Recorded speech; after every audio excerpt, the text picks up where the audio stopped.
अरहान ने एक पल के लिए हिचकिचाने के बाद कहा, मुझे आश्चर्य है कि क्या भाई शिव स्वर्ण मंडप में एक टेबल आरक्षित कर सकते हैं। शिवाय ने अरहान को हैरानी भरी नजरों से देखा। क्या इस आदमी ने मैडम सुनैना से कोई समझौता किया है? उसे कल ही स्वर्ण टोकन मिला था और आज किसी ने उससे स्वर्ण मंडप में टेबल बुक कराने में मदद करने को कहा। बड़े भाई शिव, मेरे पास कोई और विकल्प नहीं है। आप इतने सारे लोगों को जानते हैं और मैं सचमुच बेबस हूं, इसीलिए मैं आपसे निडर होकर मदद मांग रहा हूं। अरहान ने आह भरी। शिवाय मुस्कुराया और बोला, आखिर हुआ क्या? आपको स्वर्ण मंडप में जगह की जरूरत क्यों है? जब मैं तुम्हें बताऊं तो मुझ पर हंसना मत। अरहान सचमुच शर्मा गया। शिवाय ने गंभीरता से कहा, मैं बिल्कुल नहीं हंसूंगा। अरहान ने अपने विचारों को व्यवस्थित किया और बोलना शुरू किया। पता चला कि 1 साल पहले उनकी मुलाकात राजधानी के एक छोटे से परिवार की लड़की जाह्नवी से हुई थी। दोनों को प्यार हो गया और बात शादी तक पहुंच गई थी। श्रीराम शहर में दुबे परिवार एक शक्तिशाली कुल था, लेकिन राजधानी में उन्हें एक छोटा परिवार ही माना जाता था। इसके अलावा सम्राट के अधीन रहने के कारण यहां के लोग स्वाभाविक रूप से खुद को श्रेष्ठ समझते थे। जोशी परिवार अरहान को अपने भावी दामाद के रूप में स्वीकार नहीं कर पा रहा था और हमेशा से इस युवा जोड़े को अलग करना चाहता था। अरहान ने जोशी परिवार की अपने बारे में राय बदलने की पूरी कोशिश की। पूरे जोशी परिवार को स्वर्ण मंडप में भोजन के लिए आमंत्रित करना निस्संदेह एक उत्कृष्ट विचार होगा, क्योंकि स्वर्ण मंडप के मानक बहुत उच्च हैं। वहां टेबल बुक करने के लिए किसी को कम से कम मध्यम स्तर का परिवार होना चाहिए। समस्या यह है कि भले ही वह जीवन प्रवाह क्षेत्र में प्रवेश कर जाए, और यह तथ्य तो छोड़ ही दीजिए कि वह केवल ऊर्जा संग्रहण क्षेत्र में है, स्वर्ण मंडप उस पर जरा भी ध्यान नहीं देगा। हाल के दिनों में जोशी परिवार जाह्नवी का विवाह एक मध्यम संपन्न परिवार के 7वें युवा स्वामी से कराने की योजना बना रहा था। अरहान के पास शिवाय के साथ अपनी किस्मत आजमाने के अलावा कोई विकल्प नहीं था। आखिरकार शिवाय राजधानी पहुंचते ही वृषभान के शिष्य से मिल चुका था और अब तो उसे मास्टर वृषभान का अतिथि बनने की भी पूरी संभावना थी। इसलिए भले ही शिवाय को स्वर्ण मंडप में जगह न मिले, वह वृषभान से संपर्क करने की कोशिश तो कर ही सकता था। यह सुनकर शिवाय अपनी हंसी नहीं रोक पाया और बोला, मुझे सच में उम्मीद नहीं थी कि भाई अरहान इतने रोमांटिक होंगे। बड़े भाई शिव, मैंने कहा था कि मैं नहीं हंसूंगा। अरहान ने बार बार आह भरी। उसका चेहरा दुख से भरा हुआ था। शिवाय अब भी मुस्कुरा रहा था। उसने अरहान के कंधे पर थपथपाते हुए कहा, भाई अरहान, मैं स्वर्ण मंडप में सीट आरक्षित नहीं कर सकता। लेकिन अरहान ने पहला वाक्य सुनते ही निराशा व्यक्त कर दी थी, लेकिन फिर एक ऐसा मोड़ आया जिसने उसके दिल की धड़कन बढ़ा दी। बड़े भाई शिव, क्या आपके पास कोई विचार है? आप न तो सामान्य सीट बुक कर सकते हैं, न ही निजी कमरा। शिवाय ने मुस्कुराते हुए कहा। कश! अरहान ने तुरंत उसे थूक दिया। स्वर्ण मंडप में टेबल बुक करने के लिए व्यक्ति के पास जीवन प्रवाह क्षेत्र की शक्ति या पृष्ठभूमि होनी चाहिए। उदाहरण के लिए एक मध्यम स्तर के परिवार का प्रत्यक्ष वंशज स्वर्ण मंडप में टेबल बुक कर सकता है, लेकिन इसे पहले से बुक करना आवश्यक है, क्योंकि स्वर्ण मंडप बेहद लोकप्रिय है और बिना पूर्व आरक्षण के टेबल मिलना असंभव है। जहां तक विला की बात है, केवल दिव्य मंच क्षेत्र की शक्ति और पृष्ठभूमि वाले लोग ही आरक्षण करने के पात्र हैं। बड़े भाई शिव, आप मजाक तो नहीं कर रहे? आश्चर्य से अभिभूत अरहान की आवाज कांप रही थी। चिंता मत करो, शिवाय ने मुस्कुराते हुए कहा। आप मिस जाह्नवी के परिवार को कब आमंत्रित करना चाहेंगे? बड़े भाई शिव, आप कब तक आरक्षण करवा सकते हैं? अरहान ने स्वाभाविक रूप से उम्मीद करते हुए पूछा कि जितनी जल्दी हो सके आरक्षण हो जाए। शिवाय ने कंधे उचकाते हुए कहा, कोई भी दिन ठीक है। अगर आपको जल्दी है तो आज रात भी ठीक है। आज रात किसी भी समय? अरहान के दिल की धड़कन और भी तेज हो गई। इसका क्या मतलब था? 8 प्रमुख परिवार और शाही परिवार के सदस्य स्वर्ण मंडप में विला आरक्षित करने के पात्र तो हैं, लेकिन वे जब चाहें तब नहीं जा सकते।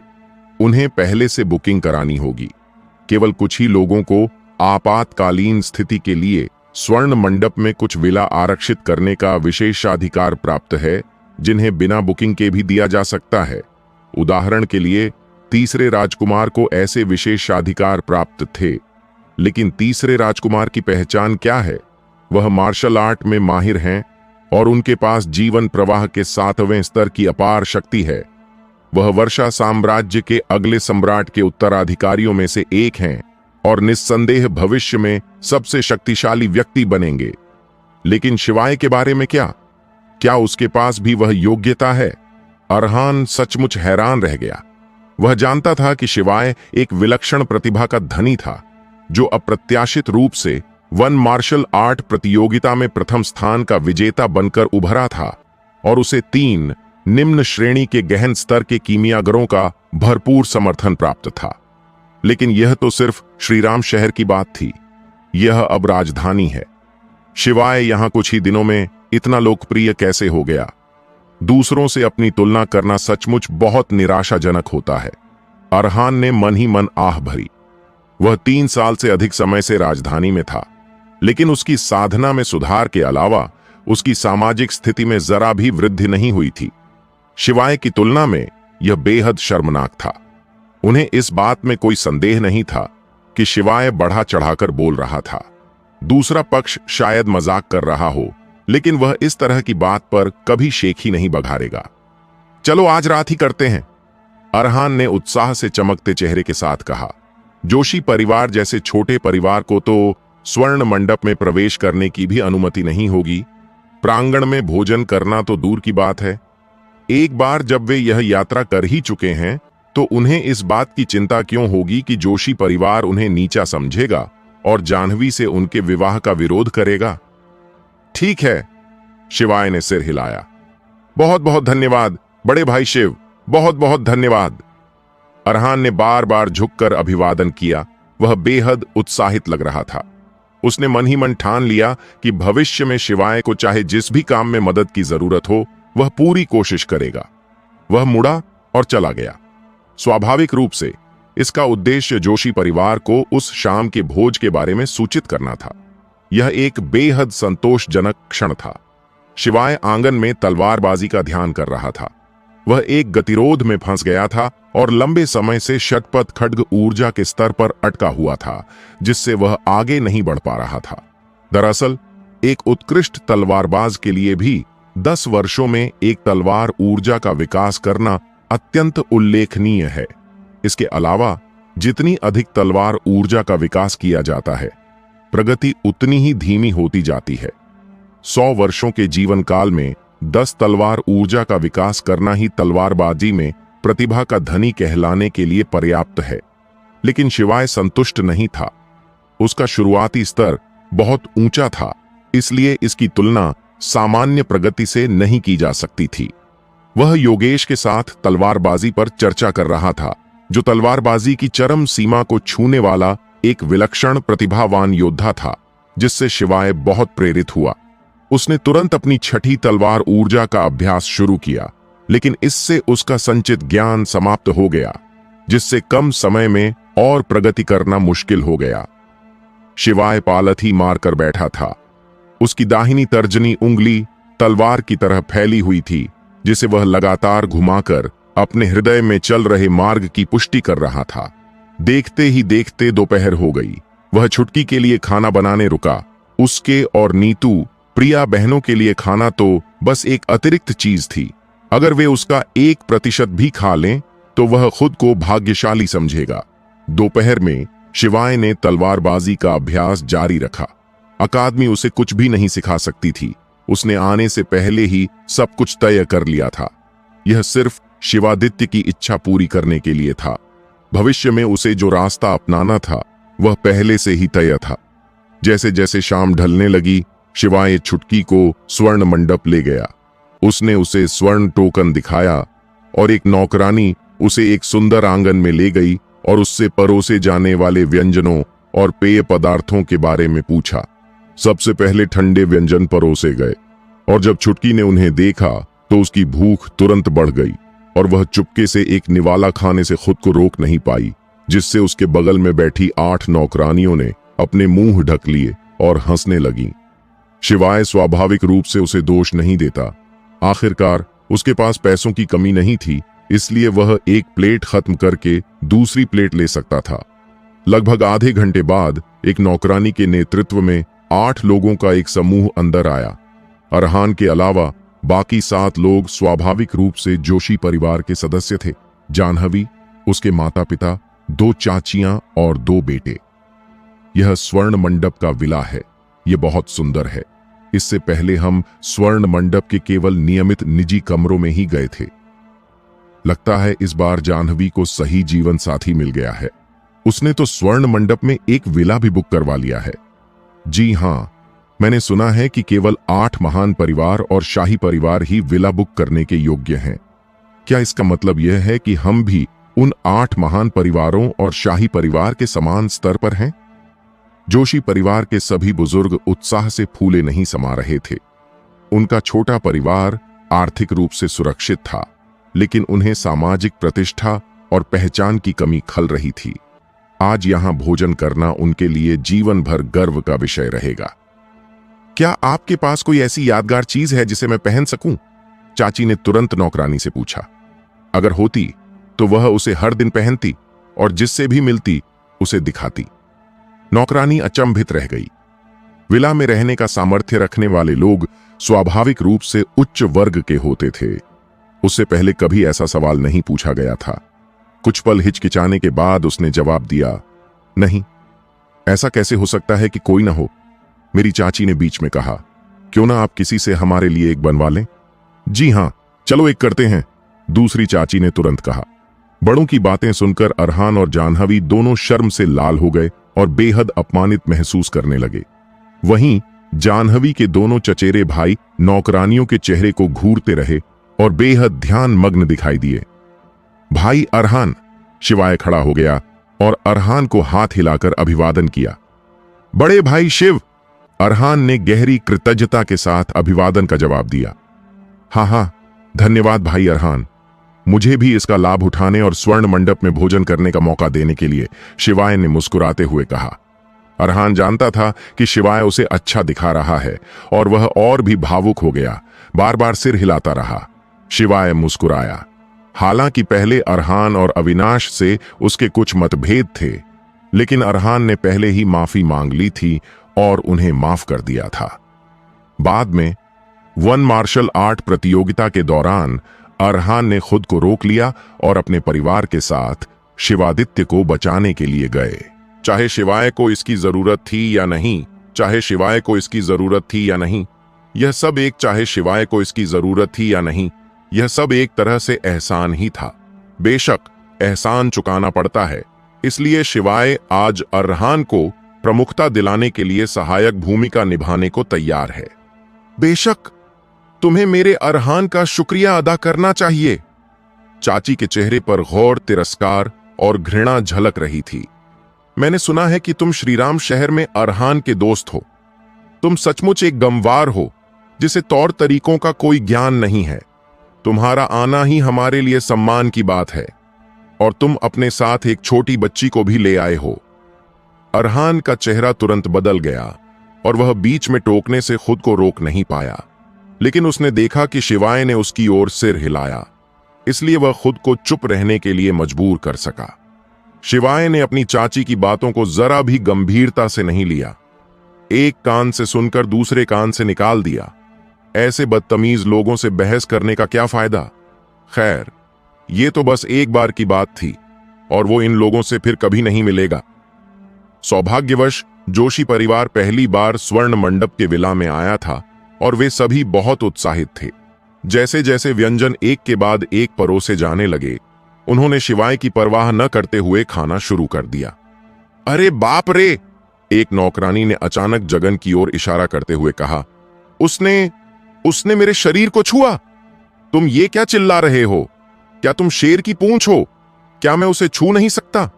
जगन ने नाराजगी जताते हुए कहा। आखिरकार किसी को गलत तरह से छूना काफी अश्लील बात थी और भले ही वह खुद को अय्याश समझता था।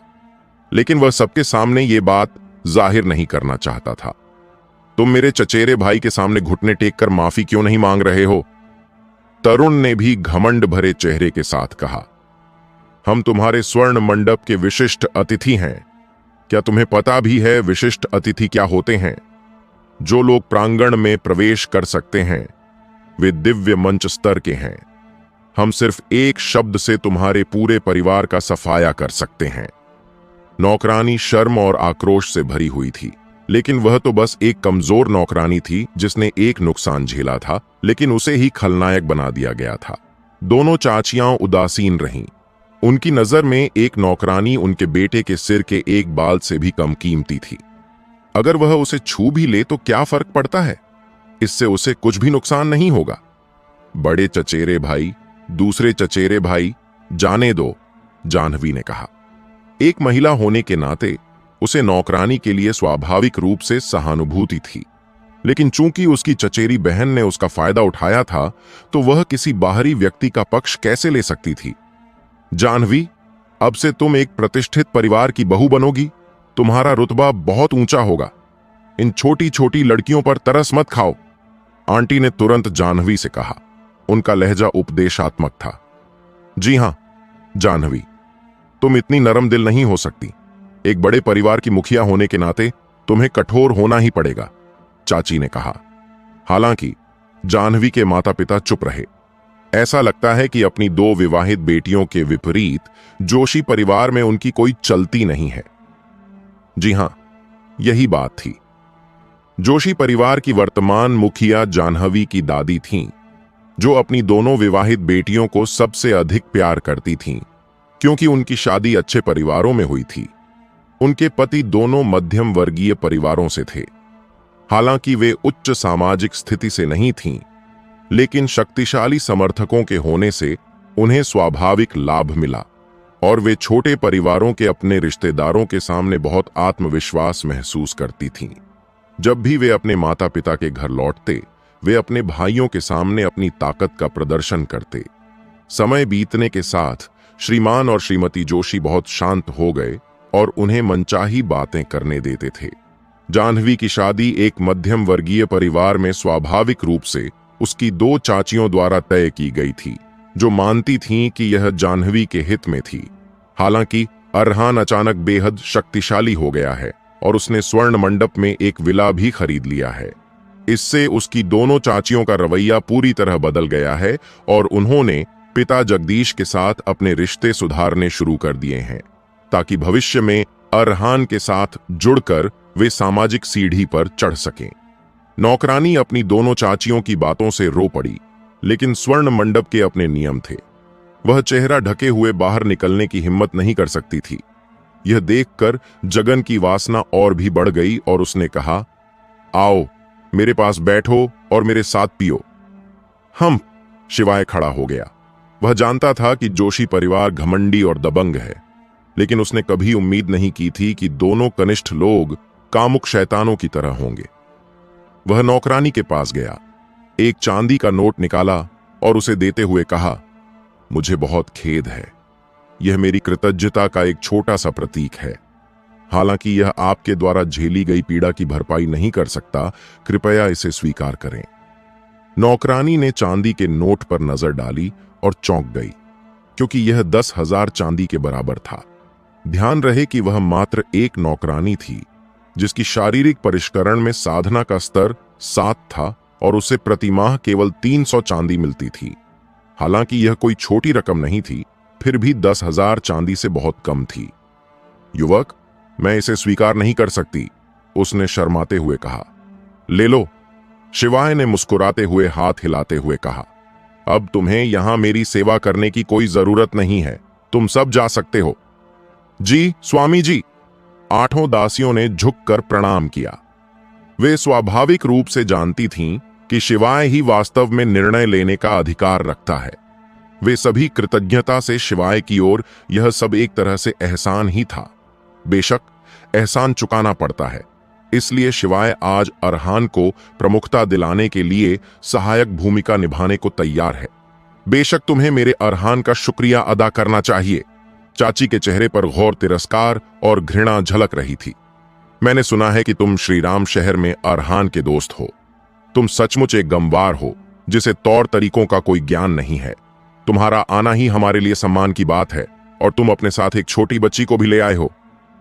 अरहान का चेहरा तुरंत बदल गया और वह बीच में टोकने से खुद को रोक नहीं पाया, लेकिन उसने देखा कि शिवाय ने उसकी ओर सिर हिलाया, इसीलिए वह खुद को चुप रहने के लिए मजबूर कर सका।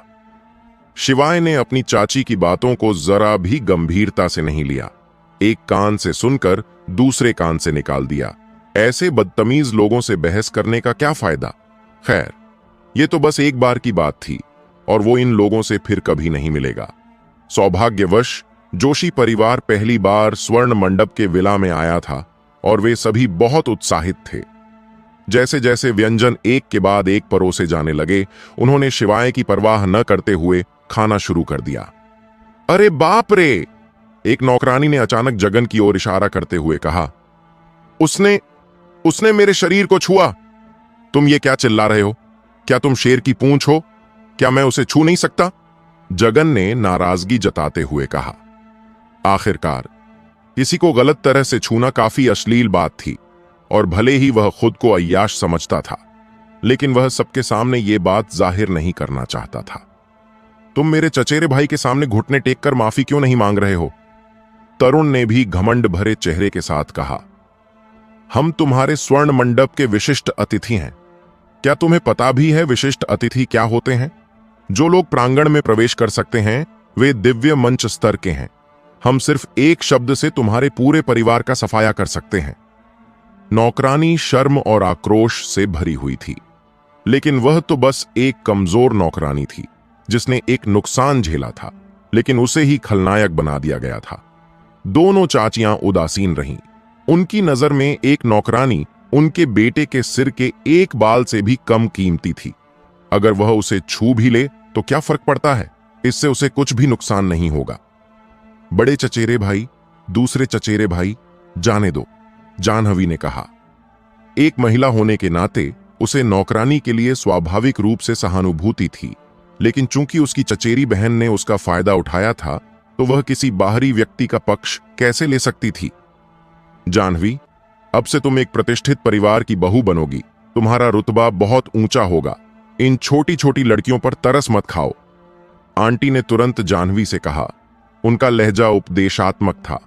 जी हां जानवी, तुम इतनी नरम दिल नहीं हो सकती। एक बड़े परिवार की मुखिया होने के नाते तुम्हें कठोर होना ही पड़ेगा, चाची ने कहा। हालांकि जानवी के माता पिता चुप रहे। ऐसा लगता है कि अपनी दो विवाहित बेटियों के विपरीत जोशी परिवार में उनकी कोई चलती नहीं है। जी हां, यही बात थी। जोशी परिवार की वर्तमान मुखिया जानहवी की दादी थीं, जो अपनी दोनों विवाहित बेटियों को सबसे अधिक प्यार करती थीं, क्योंकि उनकी शादी अच्छे परिवारों में हुई थी। उनके पति दोनों मध्यम वर्गीय परिवारों से थे। हालांकि वे उच्च सामाजिक स्थिति से नहीं थीं, लेकिन शक्तिशाली समर्थकों के होने से उन्हें स्वाभाविक लाभ मिला और वे छोटे परिवारों के अपने रिश्तेदारों के सामने बहुत आत्मविश्वास महसूस करती थीं।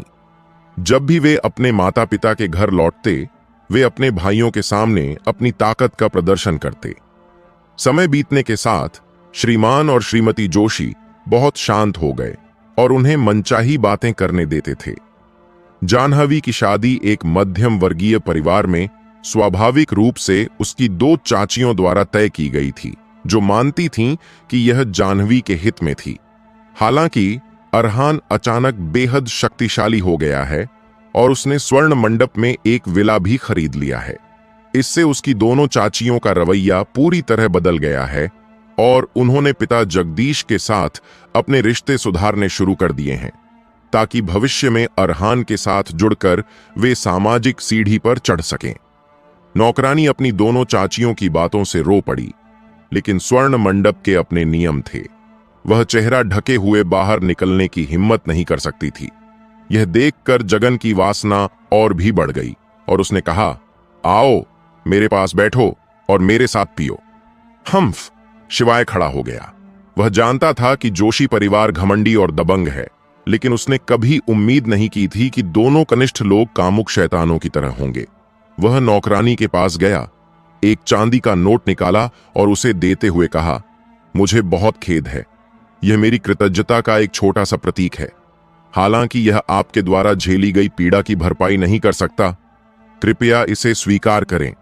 नौकरानी ने चांदी के नोट पर नजर डाली और चौंक गई, क्योंकि यह 10,000 चांदी के बराबर था। ध्यान रहे कि वह मात्र एक नौकरानी थी, जिसकी शारीरिक परिष्करण में साधना का स्तर 7 था और उसे प्रति माह केवल 300 चांदी मिलती थी। हालांकि यह कोई छोटी रकम नहीं थी, फिर भी 10,000 चांदी से बहुत कम थी। युवक, मैं इसे स्वीकार नहीं कर सकती, उसने शर्माते हुए कहा। ले लो, शिवाय ने मुस्कुराते हुए हाथ हिलाते हुए कहा। अब तुम्हें यहां मेरी सेवा करने की कोई जरूरत नहीं है, तुम सब जा सकते हो। जी स्वामी जी, 8 दासियों ने झुककर प्रणाम किया। वे स्वाभाविक रूप से जानती थीं कि शिवाय ही वास्तव में निर्णय लेने का अधिकार रखता है। वे सभी कृतज्ञता से शिवाय की ओर देख रही थीं, लेकिन जब उन्होंने जोशी परिवार के सदस्यों पर नजर डाली तो वे अपने मन में तीव्र तिरस्कार और घृणा प्रकट करने से खुद को रोक नहीं पाईं। तुम्हें जाने के लिए किसने कहा? यहीं रुको, जगन ने तुरंत चिल्लाकर कहा। हां, तुम्हारी हिम्मत कैसे हुई जाने की? तरुण खड़ा हो गया और उन्हें रोकने के लिए आगे बढ़ा। अरहान झट से खड़े हो गए और तरुण को नीचे दबाते हुए बोले, भाई इसे जाने दो। उन्हें पता था कि शिवाय पहले से ही नाराज है और अगर तरुण ने और कोई गड़बड़ की तो शिवाय सार्वजनिक रूप से भड़क उठेगा। जोशी परिवार की दोनों चाचियां गुस्से से आग बबूला होने वाली थीं, लेकिन जब उन्होंने अरहान को मामला सुलझाने के लिए कहते देखा तो स्वाभाविक रूप से उन्हें अपना गुस्सा दबाना पड़ा। अब वे अरहान को नाराज करने की हिम्मत नहीं कर सकती थीं। आखिर वही तो वह व्यक्ति था जो स्वर्ण पैवेलियन विला दिला सकता था। अरहान, ऐसा नहीं है कि तुम्हारी चाची तुम्हारी आलोचना कर रही हैं, बल्कि तुम अपने दोस्तों के प्रति इसलिए अच्छे हो क्योंकि तुम वफादार हो। लेकिन दोस्त तो फिर भी बाहरी होते हैं और वे तुम्हारे अपनों जितने भरोसेमंद नहीं हो सकते। तुम्हारी चाची ने होंठ सिकोड़ते हुए अपना गुस्सा शिवाय की ओर मोड़ दिया। हां, उसे देखो, तुमने अपने दोस्त को ज्ञान बढ़ाने के लिए बड़े प्यार से बुलाया था, लेकिन उसने क्या किया? वो तो एक गंदी सी बच्ची को भी साथ ले आया, जो देखने में ऐसी लग रही है जैसे उसने कभी कुछ खाया ही ना हो। क्या यह शर्मनाक नहीं है? मैं तुम्हें सलाह देती हूं कि ऐसे दोस्त से नाता तोड़ लो, आंटी ने बगल से कहा। दोनों बहुत तेज आवाज में बोल रहे थे। जाहिर तौर पर उनका इरादा शिवाय को सुनाने का था। अरहान चौंक गया। ऐसे दोस्तों से नाता तोड़ लेना? अगर ऐसे दोस्तों से नाता तोड़ लो तो क्या आज यहां बैठकर खाना खाने का हक भी है? उसने चुपके से शिवाय की तरफ देखा और उसे गुस्सा न देखकर मन ही मन राहत महसूस हुई। लेकिन उसने इन दोनों झगड़ालू औरतों को चुप नहीं कराया और जल्दी से बोला, आइए आइए, सब लोग खाएं पिए। अंकल, आंटी, मैं आप दोनों को बधाई देना चाहता हूं। उसने अपना सिर पीछे की ओर झुकाया और गिलास में रखी शराब एक ही घूंट में पी गया। शिवाय समझ गया कि अरहाना उससे माफी मांग रहा है। उसने हल्की सी मुस्कान दी। आज अरहान का एहसान चुकाना था, इसलिए वह आसानी से हंगामा नहीं करेगा। उसे बस यह देखना था कि जोशी परिवार की दोनों चाचियां कोई मुसीबत मोल लेने वाली हैं या नहीं। पेय पदार्थों का दौर चलते चलते वे सब थोड़े नशे में हो गए थे। सबसे बड़ी चाची खड़ी हुई और दूसरी चाची से बोली, हम इस विला में पहले कभी नहीं आए, चलिए इधर उधर घूमते हैं, शायद हमें कुछ महत्वपूर्ण लोग मिल जाएं। अगर हम उनसे जान पहचान बना लें तो भविष्य में हम अमीर हो जाएंगे। जी हां, जी हां, दूसरी चाची भी झटपट खड़ी हो गईं। दोनों अभिमानी बहनों ने एक दूसरे की मदद की, लेकिन थोड़ी देर बाद ही वे मुस्कुराते हुए वापस लौट आईं और बोलीं, अंदाजा लगाओ हमने अभी किसे देखा। इससे पहले कि कोई कुछ कह पाता, वे झट से बोल पड़े, मास्टर देवकीनंदन। क्या आप जानते भी हैं कि मास्टर देवकीनंदन कौन है? एक मध्यम श्रेणी के गहन स्तरीय रसायनज्ञ। आप तो डर ही जाएंगे। जोशी परिवार के सदस्य सचमुच अचंभित रह गए। एक मध्यम श्रेणी का गहन स्तरीय रसायनज्ञ उनके लिए एक विशाल पर्वत के समान था, जिसके प्रति वे केवल श्रद्धा भाव रख सकते थे। जगन, तरुण, जल्दी मेरे साथ आओ। चलो मास्टर देवकीनंदन को प्रणाम करते हैं। शायद मास्टर देवकीनंदन इतने प्रसन्न हो जाएं कि हमारे लिए कुछ औषधियां तैयार कर दें। फिर ऊर्जा साधन क्षेत्र में प्रवेश करना तुम्हारे लिए बहुत आसान हो जाएगा, बड़ी चाची ने उत्साह से कहा। इसीलिए वे दोनों इतनी जल्दी वापस आ गईं। यह उचित नहीं होगा। मास्टर देवकीनंदन उच्च कोटि के हैं। अगर हम बिना सोचे समझे जाकर उन्हें परेशान करेंगे तो वे नाराज हो सकते हैं, अरहान ने तुरंत कहा। शिवाय ने उनकी बात नहीं मानी और कोई प्रतिक्रिया नहीं दी, लेकिन मास्टर देवकीनंदन इतने उच्च कोटि के हैं कि वे उन्हें तो क्या, जोशी परिवार को भी नहीं, अपनी बात नहीं मानने देंगे। छी, अब हम उच्च वर्ग में हैं, बस कुछ गोलियों को परिष्कृत करने की बात है, दूसरी चाची ने लापरवाही से कहा। तुम सब सुअर हो, अरहान मन ही मन सोच रहा था। उसे उन दोनों के चेहरों पर बार बार थप्पड़ मारने की तीव्र इच्छा हो रही थी। अगर वो गुस्सा हो गए तो अरहान कोई मूर्ख नहीं था। एक मध्यम श्रेणी का गहन स्तर का रसायनजीय जीवन प्रवाह क्षेत्र के एक छोटे परिवार से पलक झपकते ही निपट सकता था। वे दोनों दबंग और घमंडी माता पिता मर चुके हैं, लेकिन हमें उन्हें जोशी परिवार को अपने साथ नीचे नहीं खींचने देना चाहिए। कोई बात नहीं, शिवाय ने हल्की सी मुस्कान दी। अगर कोई और होता तो शायद उसे कुछ तरकीबें अपनानी पड़ती, लेकिन मास्टर देवकीनंदन तो मानो उसका छोटा भाई ही था। जाह्नवी और उसके माता पिता मूर्ख नहीं थे। उनकी बातचीत सुनकर वे तुरंत समझ गए कि शिवाय को स्वर्ण मंडप में प्रवेश की अनुमति क्यों दी गई थी। कितनी हास्यास्पद बात है। उन्होंने पहले सोचा था कि वह अरहान के साथ सिर्फ उनके करीब आने के लिए आया है। बड़े भाई शिव ने ऐसा कहा है तो मुझे राहत मिली है। यह देखकर कि जाह्नवी और बाकी दोनों समझ गए हैं, अरहान ने अपनी बात छिपाना बंद कर दिया और कहा, बड़े भाई शिव की वजह से ही हम इस बार स्वर्ण मंडप में विला बुक कर पाए हैं। मुझे तो बस इसका फायदा मिल रहा है। जाह्नवी के माता पिता दोनों मुस्कुराए, आंशिक रूप से इसलिए कि वे उसकी दोनों चाचियों की तरह अभिमानी नहीं थे और आंशिक रूप से इसलिए कि वे उनसे अधिक बुद्धिमान थे। यह अरहान के प्रयासों के कारण नहीं था, बल्कि उनके बीच के उस तरह के रिश्ते, मित्रता और पृष्ठभूमि के कारण था। एक बार अरहान की शादी जाह्नवी से हो जाए तो लोगों को शिवाय के सम्मान में जोशी परिवार को कुछ हद तक सम्मान देना ही पड़ेगा। बुद्धिमान लोगों से बातचीत करना निस्संदेह अधिक सुखद होता है। और मेज पर माहौल जीवंत हो गया, जिससे छुटकी ने मेज पर हाथ पटकते हुए चिल्लाकर कहा कि उसे पानी चाहिए, जिससे सभी लोग हंसने लगे। उस छोटी बच्ची को देखकर ही मन को सुकून मिलता है। जाह्नवी ने इसे ध्यान से देखा। अगर मिस जाह्नवी को बच्चे इतने पसंद हैं तो आप और भाई अरहान जल्दी शादी क्यों नहीं कर लेते और एक बड़ा स्वस्थ बेटा क्यों नहीं पैदा करते? मैं आपको एक बड़ा लाल लिफाफा जरूर दूंगा, शिवाय ने चिढ़ाते हुए कहा। जाह्नवी तुरंत शर्म से लाल हो गई और उसने अपना सिर नीचे कर लिया, जबकि अरहान अपनी बेशर्मी के साथ जोर से हंसा। बड़े भाई शिव, आपने खुद ही कहा था, मुझे वह बड़ा लाल लिफाफा याद है। आप अपने वचन से पीछे नहीं हट सकते। छुटकी को भी लाल लिफाफा चाहिए, छुटकी ने हाथ उठाकर कहा। मुझे दो, शिवाय ने एक चिकन लेग उसके मुंह में ठूंस दिया। छोटी बच्ची तुरंत खुशी खुशी उसे कुतरने लगी। वाह! तभी आंगन का द्वार खुला और जगन और तरुण दोनों अपनी अपनी माताओं को अंदर ले आईं। दोनों के चेहरे उदास थे और ऐसा लग रहा था जैसे उनकी पिटाई हुई हो। उनके शरीर पर चोट के निशान थे और आंखें सूजी हुई थीं। वे बेहद अस्त व्यस्त दिख रही थीं। दोनों लड़कियों के छोटे भाई होने के नाते श्री जगदीश तुरंत खड़े हो गए और पूछा, क्या हुआ? चाचा जी, जगन और तरुण डर से कांपते हुए बोले, हम मास्टर देवकीनंदन से दवाइयां बनवाने गए थे, लेकिन उन्होंने मना कर दिया। मेरी मां और दूसरी चाची ने कुछ ज्यादा ही कठोर बातें कह दी, जिससे मास्टर क्रोधित हो गए। उन्होंने हमारी पिटाई करवाई और कहा कि वे जल्द ही आकर देखेंगे कि किस परिवार में इतनी अकड़ दिखाने की हिम्मत हुई। चाचा जी, मैं अभी जवान हूं, मैं मरना नहीं चाहता, आपको मुझे बचाना होगा। अरहान, मैं तुम्हारा बड़ा चचेरा भाई हूं, तुम मुझे मरते हुए यूं ही नहीं देख सकते। तुम्हें हमारी मदद करने का कोई ना कोई तरीका तो जरूर पता होगा, है ना? उनमें से एक ने पिता जगदीश से दया की भीख मांगी, जबकि दूसरे ने अरहान से कहा। श्री जगदीश ने तुरंत अपनी भौहें सिकोड़ लीं, जिससे उनकी नाराजगी स्पष्ट हो गई। उनकी दोनों बड़ी बहनें परिवार में उनकी प्रतिष्ठा को धूमिल कर रही थीं और यहां तक कि उन्होंने अपने दोनों बेटों को जोशी परिवार में शामिल कर लिया था, जिसका स्पष्ट उद्देश्य परिवार की संपत्ति पर कब्जा करना था। वह इसे बर्दाश्त कर सकता था, क्योंकि वह सत्ता और धन को महत्व नहीं देता था।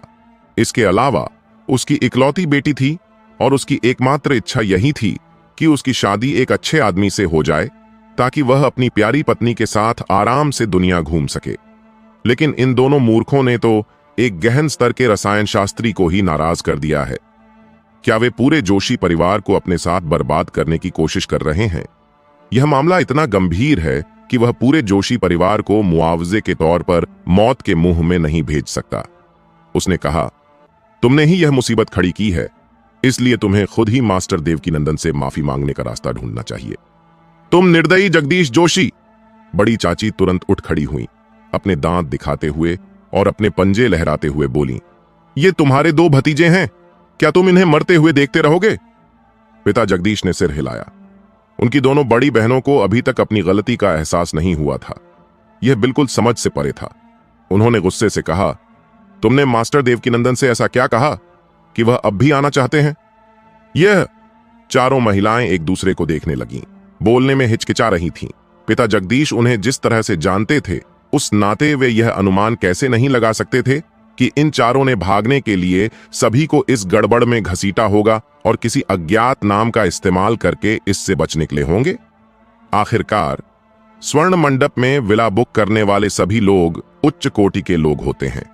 मास्टर देवकीनंदन चार मूर्खों के स्तर तक नहीं गिरेंगे, लेकिन वे निश्चित रूप से इस जगह के मालिक से मिलने आएंगे और उनसे इस मामले को सुलझाएंगे। उन्होंने हमें पूरी तरह बर्बाद कर दिया। पिता जगदीश को खून की उल्टी करने का मन हुआ। ये दोनों माता पिता न केवल सूअर की तरह मूर्ख थे, बल्कि इन्होंने ही उन्हें इस मुसीबत में घसीटा था। उनका मन कर रहा था कि वे इन चारों को चूर चूर कर दें। बाहर से कदमों की आहट तेज होती सुनाई दी। फिर दरवाजे पर दस्तक हुई। एक व्यक्ति ने कहा, हम मास्टर देवकीनंदन का प्रतिनिधित्व करते हैं और इस स्थान के स्वामी को अपना सम्मान अर्पित करने आए हैं।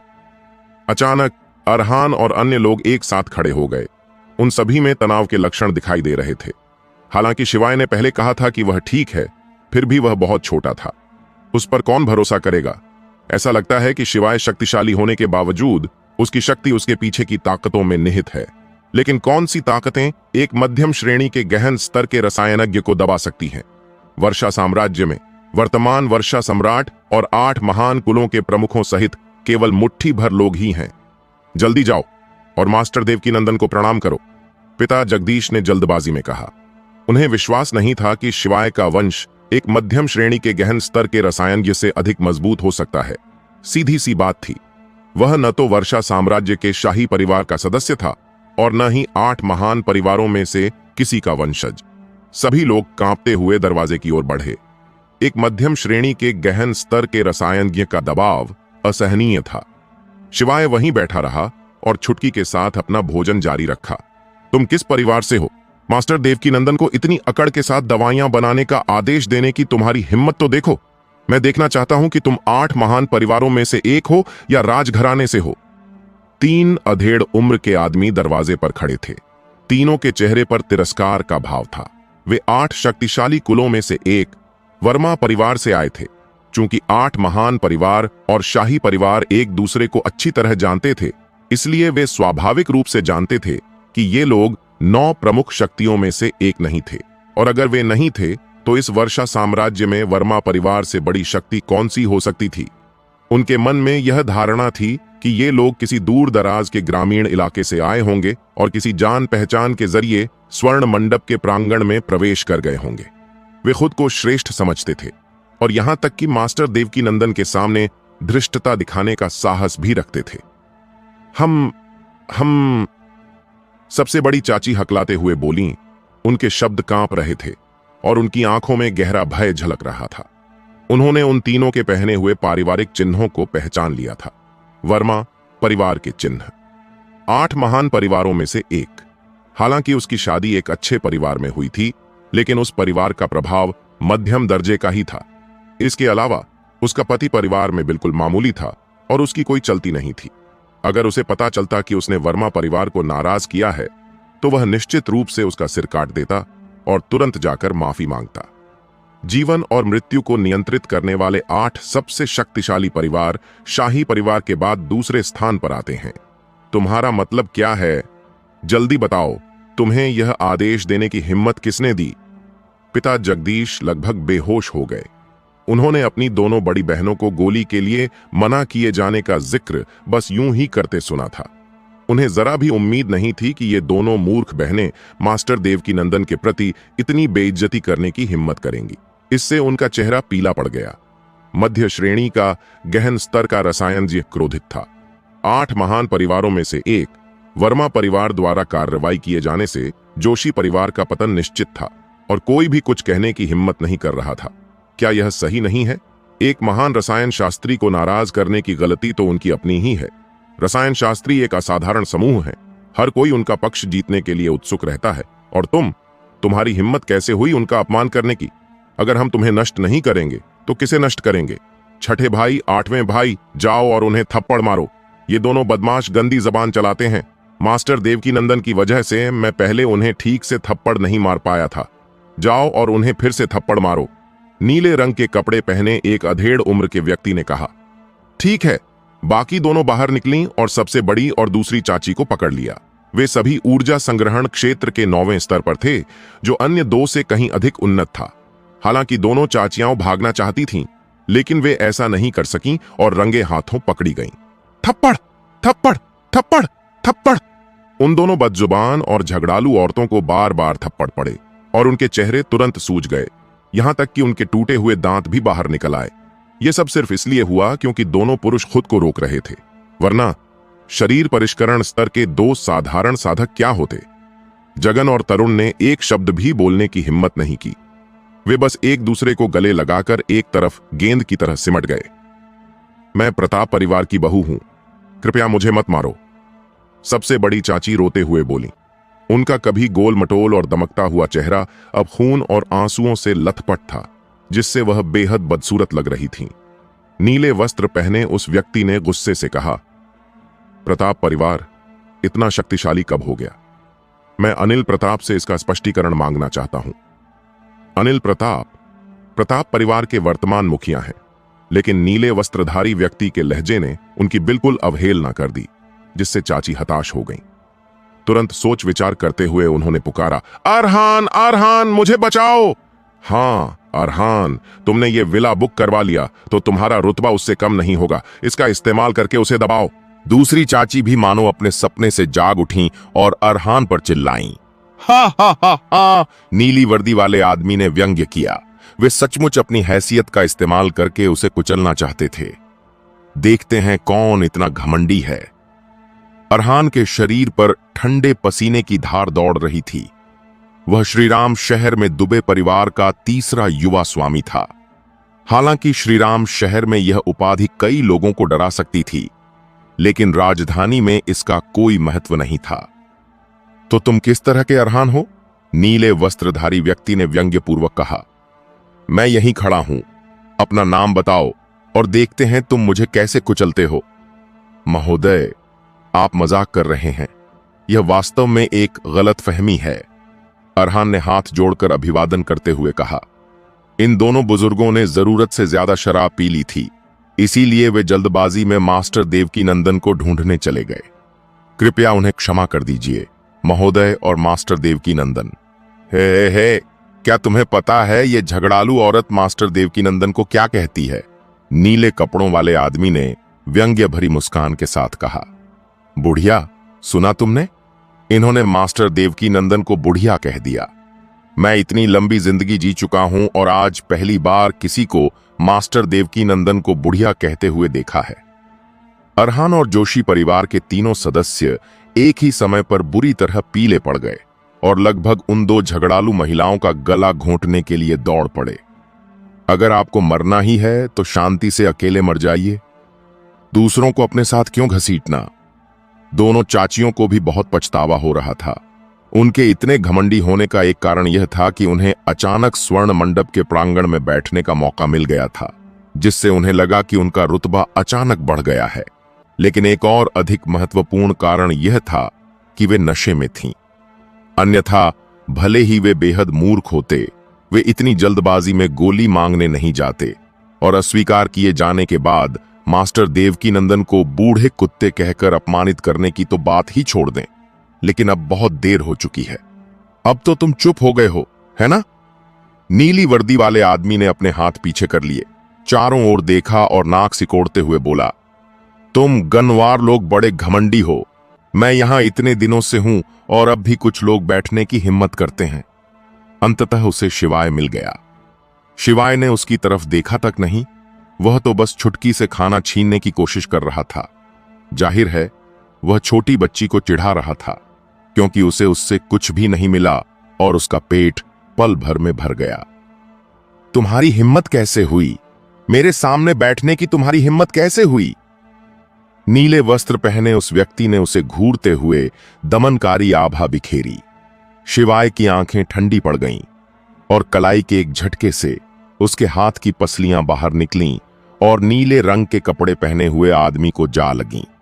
नीली वर्दी पहने उस व्यक्ति ने उसे पकड़ने के लिए हाथ बढ़ाया, लेकिन जैसे ही उसका हाथ पसली को छूने वाला था, पसली ने चमत्कारिक रूप से अपनी दिशा बदल ली, उसके हाथ को पार कर गई और उसके चेहरे पर जा लगी।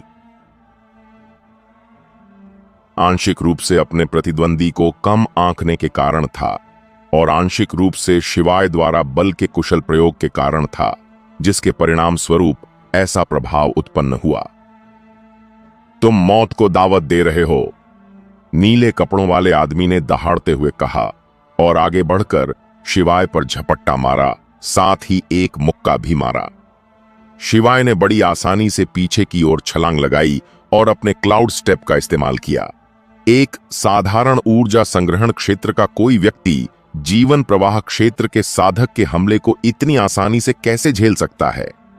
नीली वर्दी वाला व्यक्ति शुरुआती हमले से अचंभित रह गया, लेकिन कई प्रयासों में शिवाय को काबू करने में असफल रहने के बाद वह सतर्क हो गया और अपना हाथ पीछे खींचते हुए पूछा, लड़के, तुम कौन हो? पहले खुद को 10 थप्पड़ मारो, फिर मैं तुमसे बात करूंगा। शिवाय ने शांत भाव से कहा। भला जो खुद को मैं कहने की हिम्मत करे, उसे वह कैसे न पीट सकता था? नीले रंग के वस्त्र पहने उस अहंकारी व्यक्ति ने ठंडी सांस ली और शिवाय पर एक और हमला कर दिया। भूश! छुटकी कुर्सी से उछली और अविश्वसनीय गति से नीले कपड़े पहने उस आदमी की ओर दौड़ पड़ी। हूं? नीले वस्त्र पहने उस व्यक्ति ने पहले तो छुटकी को गंभीरता से नहीं लिया, लेकिन उसकी इस अचानक हरकत ने उसे चौंका दिया। यह छोटी बच्ची, जो केवल 5 या 6 साल की थी, वास्तव में ऊर्जा संग्रहण क्षेत्र की साधिका थी। क्या आप इस पर विश्वास कर सकते हैं? लेकिन वह तुरंत क्रूर हो गया। शिवाय का कुछ भी नहीं कर पाने पर उसने इस छोटी लड़की को निशाना बनाने का फैसला किया। उसने व्यंग्य करते हुए अचानक एक जोरदार मुक्का मारा, जो छुटकी पर लगा। तुम्हारी हिम्मत कैसे हुई? शिवाय दहाड़ा। यह आदमी छुटकी जैसी छोटी बच्ची को भी इतनी जोर से मार सकता है, यह सरासर अमानवीय है। वह तुरंत छुटकी को मुक्के से बचाने के लिए आगे बढ़ा। शिवाय उससे बहुत दूर था, इसलिए वह उस तक नहीं पहुंच सका। जैसे ही नीली वर्दी वाला आदमी छुटकी को मुक्का मारने ही वाला था, अचानक एक छोटी लड़की बेहद अजीब हरकत करते हुए उसके पीछे से प्रकट हो गई। उसके हाथ पंजों में बदल गए और उसने तेजी से मुक्कों की बौछार कर दी। Bang bang bang! लगातार बमबारी की गूंज सुनाई दी और नीली वर्दी वाले उस व्यक्ति को एक बार फिर अपनी लापरवाही का खामियाजा भुगतना पड़ा। उसकी पीठ पर लगातार गोलियां चल रही थीं और उसके कपड़े तितलियों की तरह फड़फड़ा रहे थे, साथ ही खून की धारियां भी बह रही थीं। किसने सोचा होगा कि 5 या 6 साल की बच्ची में इतनी ताकत होगी? हालांकि ऊर्जा संग्रहण क्षेत्र और जीवन प्रवाह क्षेत्र के बीच का अंतर अंततः बहुत अधिक है। नीले वस्त्र पहने वह व्यक्ति भले ही दयनीय दिख रहा था, लेकिन उसने अपनी ऊर्जा शक्ति का उपयोग करके अपने शरीर की रक्षा की थी और उसे गंभीर चोट नहीं आई थी। उसकी हड्डियां और आंतरिक अंग अक्षुण्ण थे। फिर भी उसने शर्म और गुस्से से कराहते हुए एक दहाड़ मारी। जीवन प्रवाह क्षेत्र के दूसरे स्तर का एक शक्तिशाली विशेषज्ञ एक छोटी बच्ची के हाथों बुरी तरह घायल हो गया था। भाड़ में जाओ! उसने अपनी पीठ पर बैठी बाघिन लड़की पर पीछे से एक जोरदार मुक्का मारा। छुटकी तुरंत हरकत में आई और नीले कपड़े पहने आदमी की छाती पर मुक्का मारने के लिए घूम गई। बैंग! वह समय रहते अपना मुक्का नहीं रोक पाई और वह उसे लग गया। उसे इतना दर्द हुआ कि उसका चेहरा नीला पड़ गया और उसकी आंखों से आंसू बहने लगे। शिवाय की साधना का स्तर भले ही कम हो गया था, लेकिन उसकी सूझबूझ अभी भी बरकरार थी। कुछ देर अवलोकन करने के बाद उसे यह देखकर राहत मिली कि छोटी बच्ची बिल्कुल ठीक थी। अरे, यहां से चले जाओ! नीली वर्दी वाले आदमी ने उसकी छाती पर एक और मुक्का मारा, लेकिन छुटकी बंदर की तरह ऊपर सरक गई और फिर से उसकी गोद में लटक गई। इस बार नीली वर्दी वाले आदमी ने आखिरकार सबक सीख लिया और समय रहते अपना मुक्का रोक लिया, लेकिन छुटकी ने उसके गुप्तांग पर लात मारी जो सीधे उसके नाजुक हिस्से पर लगी। भले ही वह जीवन प्रवाह के स्तर पर था, फिर भी उसमें कई कमजोरियां थीं, जैसे उसकी आंखें, उसका ऊर्जा केंद्र और उसका पुरुषत्व। यह लात जोर से लगी और नीले वस्त्र पहने उस व्यक्ति ने तुरंत अपने दोनों हाथों से अपने गुप्तांग को ढक लिया। उसके पैर लड़खड़ा रहे थे, उसका चेहरा लाल हो गया था और उसके दांत इतनी जोर से भींचे हुए थे कि उसकी गर्दन की नसें फड़कती हुई साफ दिखाई दे रही थीं, लेकिन वह एक शब्द भी नहीं बोल सका। वहां मौजूद सभी पुरुष अपनी टांगों को कसकर भींचने से खुद को रोक नहीं पाए, क्योंकि उनकी रीढ़ की हड्डी में एक सिहरन दौड़ गई थी। छुटकी शिवाय को पकड़े हुए पीछे की ओर उछली और नीले रंग के कपड़े पहने उस आदमी की ओर मुड़कर पूरी तरह से मासूम दिखने का नाटक किया। एक जोरदार आवाज के साथ नीली वर्दी पहने व्यक्ति जमीन पर घुटनों के बल गिर पड़ा। उसका शरीर फड़फड़ा रहा था, जिससे स्पष्ट रूप से संकेत मिल रहा था कि लात लगने से उसे बहुत गंभीर चोट आई थी। किसने सोचा होगा कि जीवन प्रवाह क्षेत्र का एक शक्तिशाली विशेषज्ञ एक छोटी लड़की के हाथों इतनी अपमानजनक हार का सामना करेगा? हां, ऐसी चाल कहीं और हास्यास्पद मानी जाती, लेकिन छुटकी के मामले में यह बिल्कुल उचित थी। आप एक वयस्क पुरुष होकर एक युवा लड़की को धमका रहे हैं। तुम्हें निकाले जाने में कोई हैरानी की बात नहीं है। वैसे भी तुम जीवन प्रवाह लोक में हो, जबकि वे सिर्फ 5 या 6 साल के बच्चे हैं। यह बेहद शर्मनाक है। शाबाश! शिवाय ने छुटकी को अंगूठा दिखाते हुए कहा। अब से अगर कोई तुम्हें परेशान करे तो उसे मुंह तोड़ जवाब देना। अगर कुछ भी हुआ तो मैं तुम्हारे लिए सब संभाल लूंगा। मैं समझ गई, छुटकी ने एक बड़ी प्यारी मुस्कान के साथ कहा। वाह, क्या आप बच्चों का पालन पोषण इसी तरह करते हैं? क्या आपको उन्हें बिगाड़ने और एक बिगड़ैल लड़की को जन्म देने से डर नहीं लगता? तुमने तो बहुत बड़ी मुसीबत खड़ी कर दी। हम वर्मा परिवार से हैं। क्या तुमने वर्मा परिवार के बारे में सुना है? 8 महान परिवारों में से एक। वर्मा परिवार के बाकी 2 सदस्यों ने उग्र स्वर में कहा, हालांकि वे अभी केवल ऊर्जा संग्रहण स्तर पर ही थे। यह न माने कि सभी 8 महान परिवार विशेषज्ञ हैं। हर परिवार में उच्च प्रतिभा वाले लोग होते हैं और कम प्रतिभा वाले लोग भी होते हैं। तो तुम दोनों भी यहीं रहो, शिवाय ने कहा और उन दोनों आदमियों पर हमला कर दिया। वह पहले से ही चौथे स्तर पर 9वें स्तर के नील नामक व्यक्ति से लड़ने में सक्षम था। अब जब उसकी शक्ति 7वें स्तर तक पहुंच गई है, तो ये दोनों कमजोर लोग क्या हैं? एक ही वार में दोनों ढेर हो गए। फिर छुटकी ने बीच में आकर उन्हें बुरी तरह पीटा। जोशी परिवार के सभी सदस्य बुरी तरह घबराए हुए थे। वे वर्मा परिवार के सदस्य थे और अब उन्हें मरे हुए कुत्तों की तरह पीटा जा रहा था। बस अब सब खत्म, कोई भी नहीं बचने वाला था।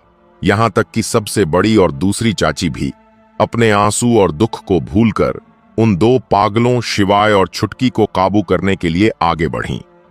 शिवाय स्वाभाविक रूप से उन 2 झगड़ालू महिलाओं के साथ उलझना नहीं चाहता था, इसलिए वह कुछ कदम पीछे हट गया, क्योंकि वह उन्हें पीट पीट कर संतुष्ट हो चुका था। तुम सब बर्बाद हो जाओगे, नीले वस्त्र पहने उस व्यक्ति ने गहरी सांस ली। उसका चेहरा शर्म और क्रोध से भरा हुआ था। जीवन प्रवाह क्षेत्र के एक प्रतिष्ठित साधक के रूप में उसे यहां मौजूद हर किसी को आसानी से हरा देना चाहिए था, लेकिन वह एक छोटी लड़की से आसानी से हार गया। यह अपमान कभी मिट नहीं सकता था। अगर तुम नहीं बोलोगे तो कोई नहीं सोचेगा कि तुम गूंगे हो। शिवाय ने उसे लात मारी और एक झटके में उसके आधे दांत टूट गए। वह दर्द से चीख उठा। अब वह सचमुच सिर से पैर तक घायल हो चुका था। जोशी परिवार के सभी सदस्य शिवाय को ऐसे देख रहे थे मानो वह पागल हो। उनके मन में यह बात बिल्कुल भी नहीं थी कि शिवाय का इतिहास 8 महान परिवारों से भी ऊपर हो, फिर भी उसने वर्मा परिवार को बुरी तरह पीटा था। क्या यह किसी बूढ़े व्यक्ति के आत्महत्या करने जैसा पागलपन का काम था? अरहान को भी अपने शरीर में ठंडक सी महसूस हुई। वह अच्छी तरह जानता था कि शिवाय भी उसी की तरह श्रीराम शहर से था और वह ज्यादा से ज्यादा कुछ ही निम्न स्तरीय गहन रसायन शास्त्रियों को जानता था। यह बहुत भयानक है, सचमुच बहुत भयानक। हम आपको नहीं जानते, बड़ी और छोटी चाची ने कांपती आवाज में जल्दी से कहा। फिर उन्होंने जगदीश जोशी की ओर देखकर कहा, जगदीश, हम आपसे सारे संबंध तोड़ रहे हैं। अब से आप हैं और हम हैं। यह सब आपकी गलती है, हमें इसमें मत घसीटो। जाह्नवी के माता पिता, जाह्नवी और अरहान सभी बेहद गुस्से में थे। स्पष्ट रूप से ये दोनों माता पिता की जोड़ियां ही थीं जो जल्दबाजी में मास्टर देवकीनंदन को ढूंढने गई थीं और उन्हें एक बूढ़े कुत्ते की तरह अपमानित भी किया था। लेकिन अब ऐसा लग रहा था जैसे उनका इससे कोई लेना देना ही नहीं था। कोई इतना बेशर्म कैसे हो सकता है? तुम में से कोई नहीं बचेगा, नीली वर्दी वाले आदमी ने क्रूरता से कहा। उसके शरीर का निचला हिस्सा सुन्न पड़ गया था और उसे पता नहीं था कि वह अपाहिज हो गया है या नहीं।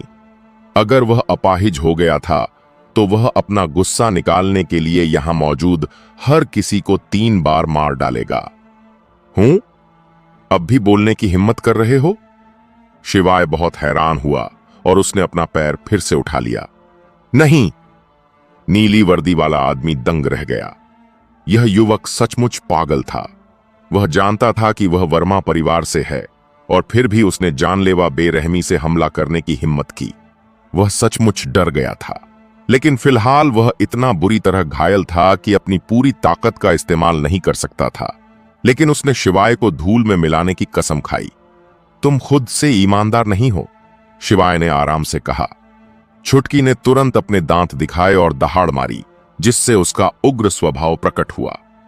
नीले कपड़े पहने उस आदमी को अचानक अपने शरीर में जकड़न महसूस हुई।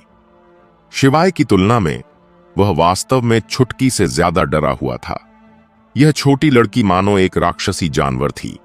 इंसानों को समझाया जा सकता था, धमकाया जा सकता था और रिश्वत दी जा सकती थी, लेकिन राक्षसी जानवरों के सामने उसकी कोई बात मायने नहीं रखती थी। हार मान लो, अगर मैं तुम्हें अधमरा भी कर दूं तो भी तुम्हारा परिवार यही कहेगा कि मैंने अच्छा काम किया, शिवाय ने शांत भाव से कहा। नीले वस्त्र पहने उस व्यक्ति ने तुरंत मन ही मन तिरस्कार पूर्वक सोचा। यहां तक कि जोशी परिवार के सदस्यों ने भी दबे स्वर में सिर हिलाया। यह सरासर असंभव था। जब तक कि शिवाय वर्तमान वर्षा सम्राट का नाजायज पुत्र न हो, ऐसी स्थिति में शायद वर्मा परिवार को झुकाना संभव हो पाता। समर, क्या तुमने अभी तक यह मामला सुलझाया नहीं? तभी बाहर से एक बुजुर्ग की आवाज आई, एल्डर वज्रनाथ! नीले वस्त्र पहने तीनों पुरुषों ने एक साथ चिल्लाया। उनकी आवाजें शोक और आक्रोश से भरी हुई थीं। क्या यह सही नहीं है? आमतौर पर तो ये लोग दूसरों को तंग करते हैं, लेकिन आज इन्हें जमीन पर पटक कर बुरी तरह पीटा गया। इससे ये लोग पागल हो रहे हैं। प्रवेश द्वार पर 2 लोग प्रकट हुए। एक लगभग 60 वर्ष का बुजुर्ग व्यक्ति था, जिसने गहरे लाल रंग का चोगा पहना हुआ था। उसके बाल काले थे और उसका चेहरा इतना चिकना था कि उस पर उम्र का कोई निशान नहीं था। दूसरा भी लगभग उसी उम्र का था, जिसकी छाती पर चांदी के 2 बैज लटके हुए थे। थोड़ी सी भी समझ रखने वाला कोई भी व्यक्ति जान जाता कि यह एक मध्यम श्रेणी के गहन स्तर के रसायनज्ञ की पहचान थी। स्पष्टतः इन दोनों व्यक्तियों में से एक वर्मा परिवार के एक बुजुर्ग वज्रनाथ वर्मा थे और दूसरे मास्टर देवकीनंदन थे। प्रणाम मास्टर देवकीनंदन, प्रणाम लॉर्ड वज्रनाथ। जोशी परिवार के सदस्य जल्दी से उनका अभिवादन करने के लिए आगे बढ़े। उनके लिए ये सचमुच महत्वपूर्ण व्यक्ति थे और आमतौर पर इनसे मिलना भी मुश्किल होता था। अब उन्होंने दोनों को एक साथ देख लिया था, जिससे उनके पैर कांप रहे थे। मास्टर देवकीनंदन ने जब अपनी बड़ी और छोटी चाचियों को देखा तो वह अपनी तीव्र नाराजगी जाहिर करते हुए गुस्से से भड़क उठे। ये दोनों झगड़ालू औरतें उन्हें बूढ़ा कुत्ता कहने की हिम्मत कर रही थीं। एक ऐसे माहिर रसायन शास्त्री के लिए जो हमेशा से ही घमंडी रहा हो, यह बहुत बड़ा अपमान था। मैं आपसे इतना उदार उपहार स्वीकार नहीं कर सकता, उसने ठंडे स्वर में कहा। सच तो यह है कि अपनी हैसियत के हिसाब से उसे दो झगड़ालू औरतों के स्तर तक नहीं गिरना चाहिए था, लेकिन वह इतनी नफरत से भरा हुआ था कि कुछ व्यंग्यात्मक टिप्पणियां किए बिना अपना गुस्सा नहीं निकाल सका। इस लिहाज से देखा जाए तो दोनों चाचियां काफी ताकतवर थीं, क्योंकि उन्होंने एक मध्यम दर्जे के गहन स्तर के रसायनज्ञ को भी अपना आपा खोने पर मजबूर कर दिया था। ऐसा कारनामा कुछ ही लोग कर पाते हैं। मास्टर देवकीनंदन, हम अंधे थे, कृपया हम पर दया कीजिए। दोनों चाचियां जमीन पर घुटने टेककर लगातार रोने लगीं और खुद को बार बार थप्पड़ मारने लगीं। मास्टर देवकीनंदन अविचलित रहे और बोले, क्या तुमने नहीं कहा था कि यहां कोई ऐसा है जो मुझे नियंत्रण में रख सकता है? अब जब मैं यहां हूं तो उसे बुलाओ। पिता जगदीश और बाकी लोग स्तब्ध रह गए। वे मन ही मन सोचने लगे, तो इस तरह मेरी बड़ी और छोटी चाची बच निकली। कितनी घिनौनी बात है। कुछ समय के लिए जीवित रहने के लिए वे उन सबको अपने साथ नीचे ले गईं। नीले वस्त्र पहने उस आदमी को देखकर वज्रनाथ वर्मा का चेहरा पीला पड़ गया और उसने कहा, क्या हो रहा है? कुछ लोगों को भी नहीं पकड़ सकते? वर्मा परिवार के सदस्यों को बुरी तरह पीटा गया था और उनके दांत तोड़ दिए गए थे।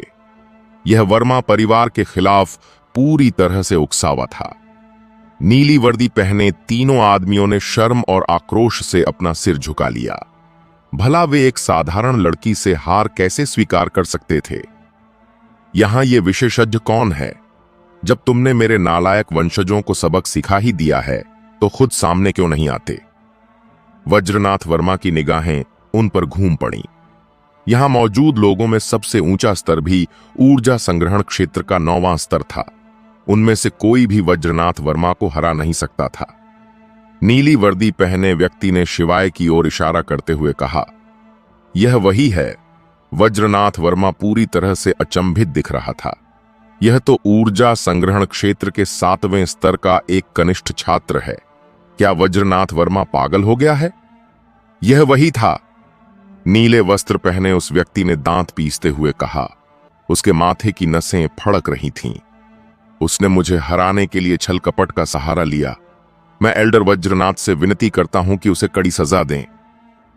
यह सुनकर जोशी परिवार के सभी सदस्यों ने उपहास उड़ाया। तुम एक छोटी बच्ची से हार गए, फिर भी तुम में उस पर कुटिल चाल चलने का आरोप लगाने की हिम्मत है। ओह! वज्रनाथ वर्मा पीठ पीछे हाथ बांधे खड़ा था। उसकी निगाहें शिवाय पर टिकी थीं। उसके भीतर हत्या का हल्का सा इरादा झलक रहा था। शिवाय ने चाहे छल कपट का सहारा लिया हो या नहीं, वर्मा परिवार पर हमला करने की उसकी हिम्मत ही उसके लिए मौत की सजा थी। बेटे, क्या तुम खुदकुशी करने वाले हो या चाहते हो कि मैं कुछ करूं? उसने शांत भाव से कहा। उस बूढ़े आदमी की जानलेवा आभा को भांपते हुए छुटकी तुरंत जमीन पर कूद पड़ी। अपना सिर थोड़ा ऊपर उठाया, अपने दांत दिखाए और एक सतर्क भाव प्रदर्शित किया। अरे छुटकी!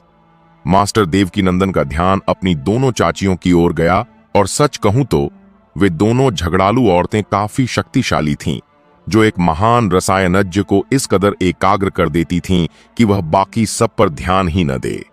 तभी अचानक उसकी नजर छुटकी पर पड़ी। छुटकी यहां है, क्या यह वही हो सकती है? उसने जल्दी से चारों ओर नजर घुमाई और शिवाय को देखा। तुरंत उसके चेहरे पर मुस्कान फैल गई और वह शिवाय का अभिवादन करने के लिए दौड़ पड़ा। दूर से ही उसने झुककर प्रणाम किया और कहा, मुझे नहीं पता था कि युवा स्वामी शिव यहां हैं। कृपया मेरी इस असभ्यता के लिए मुझे क्षमा करें। कश! यह देखकर सब लोग जोर से हंस पड़े। अरे अरे अरे, तुम तो एक मध्यम दर्जे के गहन स्तर के रसायनज्ञ हो, इतनी उच्च पदवी के होते हो, फिर भी चापलूसी क्यों कर रहे हो? हर समय मुस्कुराते क्यों फिर रहे हो? धिक्कार है। ये तो हद से ज्यादा चाटुकारिता है। बेहद शर्मनाक है। दोनों चाचियों ने अपने मुंह चौड़े खोल दिए, अपनी जीभ बाहर निकाल ली और उनकी आंखें मानो सॉकेट से बाहर निकल आईं। क्या ये कोई देहाती गंवार नहीं है? क्या ये अरहान से मुफ्त में फायदा उठाने आया है? मास्टर देवकीनंदन भी इसे आदरपूर्वक युवा स्वामी शिव कहकर क्यों संबोधित करते हैं? आखिर चल क्या रहा है? वज्रनाथ वर्मा भी अचंभित रह गया। वह अच्छी तरह जानता था कि एक मध्यम श्रेणी के गहन स्तर के रसायनज्ञ का क्या महत्व होता है, फिर भी उसने शिवाय के सामने इतना सम्मानजनक व्यवहार किया जो अविश्वसनीय था। अगर वर्मा परिवार का मुखिया भी यहां होता तो मास्टर देवकीनंदन कभी इतना विनम्र नहीं होते। रसायन शास्त्री बेहद अभिमानी होते हैं। उन्हें झुकाने का एकमात्र तरीका रसायन शास्त्र में उनसे श्रेष्ठ होना है। लेकिन समस्या यह है कि शिवाय की उम्र कितनी है? क्या कोई विश्वास कर सकता है कि वह रसायन शास्त्र में मास्टर देवकीनंदन को पछाड़ सकता है? एक पल के लिए चारों ओर सन्नाटा छा गया और कोई एक शब्द भी नहीं बोल सका। तुम किस तरह के लोगों के साथ उठते बैठते हो? शिवाय ने भौहें चढ़ाते हुए कहा। वह काफी नाखुश दिख रहा था। वज्रनाथ वर्मा गुस्से से आग बबूला हो रहे थे। यह तो मानो किसी भिक्षु के सामने गंजे आदमी का अपमान करने जैसा था। अगर शिवाय किसी धनी परिवार के मुखिया होते तो वे इसे सह लेते, लेकिन एक अनुभवहीन युवक उनके सामने उनका मजाक उड़ाने की हिम्मत कैसे कर सकता है? भला वे इसे कैसे बर्दाश्त कर सकते थे? जी हां, ये सब मेरी गलती है, क्योंकि मैंने ठीक से नहीं देखा। कृपया मुझे क्षमा कर दीजिए युवा स्वामी शिव। किसने सोचा होगा कि मास्टर देवकीनंदन लगातार माफी मांगते रहेंगे? उनका हाव भाव शिवाय के रसायन शास्त्र के शिष्य की तरह और भी विनम्र होता जाएगा। वज्रनाथ वर्मा ने अपने मुंह से निकले शब्दों को निगल लिया। क्या मास्टर देवकीनंदन मूर्ख थे? बिल्कुल नहीं। क्या मास्टर देवकीनंदन उच्च पद के व्यक्ति थे? बिल्कुल थे। यहां तक कि मास्टर देवकीनंदन को भी इतना सतर्क और सम्मानजनक रहना पड़ा। शिवाय की पहचान कितनी भयावह होगी। वज्रनाथ वर्मा आवेग में आकर कोई काम करने वालों में से नहीं थे। उन्होंने तुरंत स्थिति का पुनर्मूल्यांकन किया। कोई बात नहीं, शिवाय ने हाथ हिलाया। फिर वज्रनाथ वर्मा की ओर मुस्कुराते हुए देखा और कहा, मैंने ही तुम्हारे वर्मा परिवार के किसी सदस्य को मारा है, तो तुम इसके बारे में क्या करना चाहते हो?